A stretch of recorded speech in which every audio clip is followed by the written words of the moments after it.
ফরিদপুরের ভাঙ্গায় জোরপূর্বক জমি দখলের অভিযোগ পাওয়া গেছে প্রভাবশালী প্রতিপক্ষের বিরুদ্ধে। এছাড়াও এই জমির ওপর বিজ্ঞ আদালতের দেওয়া নিষেধাজ্ঞা সম্বলিত সাইনবোর্ড তুলে নেওয়ারও অভিযোগ পাওয়া গেছে। এই ঘটনায় ভুক্তভোগী অসহায় আক্কাস মাতুব্বর ভাঙ্গা থানায় একটি লিখিত অভিযোগ দায়ের করেছেন। অভিযোগ সূত্রে জানা যায়, ভাঙ্গা উপজেলার ঘাড়োয়া ইউনিয়নের মুজরিকান্দা এলাকায় আক্কাস মাতুব্বরের সাথে লিটন মাতুব্বর ও চান মিয়া মাতুব্বরের সাথে দীর্ঘদিন যাবৎ জমি সংক্রান্ত বিরোধ চলে আসছে। ভাঙ্গা থানার 61 নং বিবিরকান্দি মৌজার এস এ খতিয়ান ও দাগ নং 1665 ও বিএস খতিয়ান 694 এর দাগ নং 2022 36% জমির মধ্যে দলিল মূলে ক্রয়কৃত জমির মালিক আক্কাস মাতুব্বর। আক্কাস মাতুব্বর দীর্ঘদিন ভোগ দখলে থাকার পর ওই জমিতে বালু দিয়ে ভরাট করেন, কিন্তু ওই সম্পত্তি অবৈধভাবে অনাধিকার প্রবেশ করে লিটন মাতুব্বর ও চানমিয়া মাতুব্বরগণ জবরদখল করে। এরপরে আক্কাস মাতুব্বর বাদী হয়ে ভাঙ্গা বিজ্ঞ সিনিয়র জজ আদালতে একটি মামলা দায়ের করেন, যার মামলা নং 509/23। এরপরে আসামিরা উক্ত জায়গায় জোরপূর্বক অবৈধভাবে দখলে যাওয়ার চেষ্টা করলে আক্কাস মাতুব্বর আদালতে আবেদন করলে বিজ্ঞ আদালত ওই জমিতে প্রবেশ নিষেধাজ্ঞা জারি করে সাইনবোর্ড স্থাপন করে। কিন্তু লিটন মাতুব্বর ও চানমিয়া মাতুব্বরগণ ক্ষিপ্ত হয়ে গত 16/7/2024 তারিখে আসামিরা সাইনবোর্ড খুলে নিয়ে যায়। পরবর্তীতে আক্কাস মাতুব্বরকে অকথ্য ভাষায় গালিগালাজ করে এবং প্রাণনাশের হুমকি প্রদান করে। 18% জমি অর্ধেক আমাগ অর্ধেক, অগনয় আমাগ নয়, বুঝছেন? জমি হলো মোট 36। এই 36% জমির ভিতরটা 18 খাই হলো আসিরুদ্দিন, ওটা আসিরুদ্দিন নামে 18 আর দলিলুদ্দিন নামে 18। দলিলুদ্দিন 18 বেচছে তোতা সালাম চান মেয়া, তারা নিচ্ছে অর্ধেক।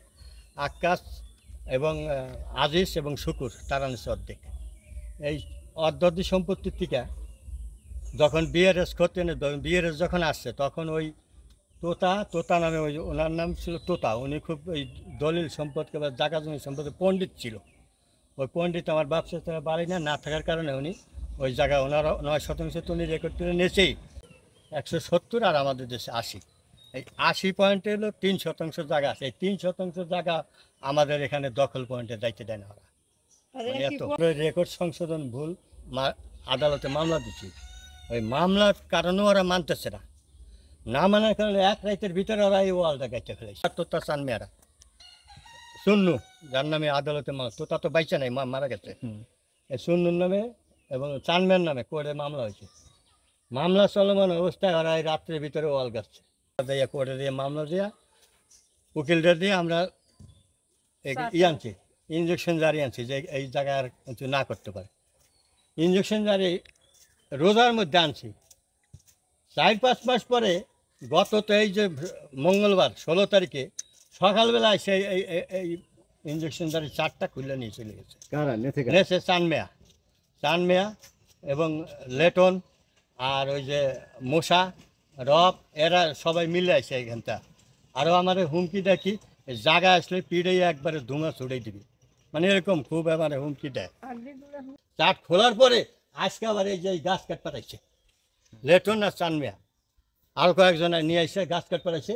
আমরা বলছি যে তুমি এখানে আসছো, হয় এনে কথা কইলে তোর আড্ডি গুড্ডি চুরে হেলাবো।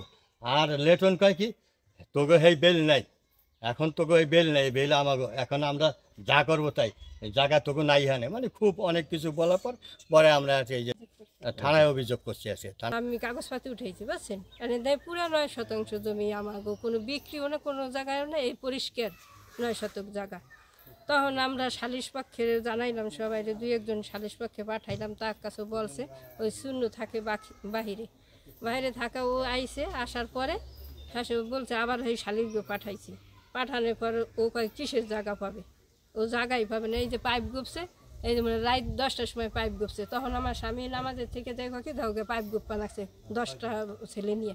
তখন এই স্বামী পাইপের ভিতরে দাঁড়াইলাম, যে পাইপে হেরা দেবো না, আমার জায়গা তো কার কাছে, হাসে কি যে তোমার জায়গা হলে তো আমার দাবি নেই পাইপের। এরপর আমরা তারপর দিনই আবার ইট বালি আনছে রাইতের ভিতরে বাউন্ডারি দেবে। আমি আবার সেই হাসাই জনফটিপুর মামলা করলাম, ফরিদপুর মামলা করার পর পুলিশ এনে ঠেকাইছি। ঠেকানোর পর ও আবার গেছে চলে এসে, এখনও আমাকে 2-1টা সালিশ হয়েছি। হাজরাকান্দার মানুষ এসে আমার দলিলও ধরে না, খরচাও ধরে না, ফিকে হেলাই দেয়। তখন দেখলাম যে আমার মানুষ নিয়ে আমি পারবো না, তখন আমি যাইনি গেলাম ওই খাদ্যের মিরু খলিফার কাছে যাই না, হে আমার পক্ষের লোক, তার দলে থাকি আর কি। একটা আছে না, দেওয়ানি মামলা দিলাম 23 সালের 23 সালে নাম তো তারা দলিল পাশে কোনো হাজিরই করে না, হাজির না। এই যে 124 এই জানুয়ারির থেকে আমাকে ওই যে বিয়ের যে 3 শতাংশ হয়েছে ওইটুকে আবার আমাকে অরিসত্ব, আমার শ্বশুর যে 7 জন ছেলে মেয়ে অরিসত্ব তাগো নামে আবার তারা দেওয়ানি মামলা দিছে, নোটিশ করছে। 1ম তারিখেই আমরা জব দিছি, তারপরে আর পারে নাই। তারপরে আবার এই যে সোমবার দিন আবার নোটিশ করছে, এই যে যখন আমি ইঞ্জেকশন আনছি তখন ওরা আবার জজের কাছে আবৃত্তি করছে।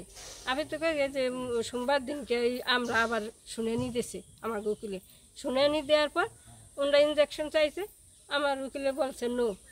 নো করার সাথে তার মঙ্গলবার দিন সকালে সেই চাট খুলে নিয়ে আর হুমকি দেয়, মনে নেন তো ওই পর্যন্ত পায় তারা, এই যে মানুষ মেলা মানুষ আছে পায় তারা যে ওই আমার স্বামী হলো একা, বাড়ি ছেলে ফেলে নাই, বাড়িতে নাই।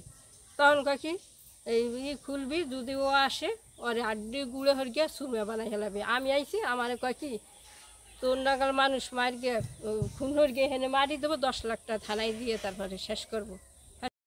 এই জমি মনে চলমান কেস আছে আদালতে, আদালতে কেস আছে, আদালতে যে রায় দেয় সেই আসবে এই জমিতে।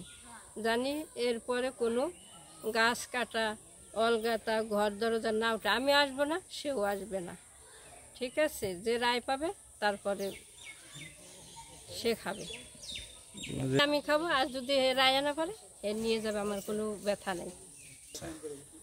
এনে তারা কয় এই জমি আমাগো, এনে কাগজ কলমের ব্যাপার, এনে কাগজ কলমের যে পায় সে খাবে।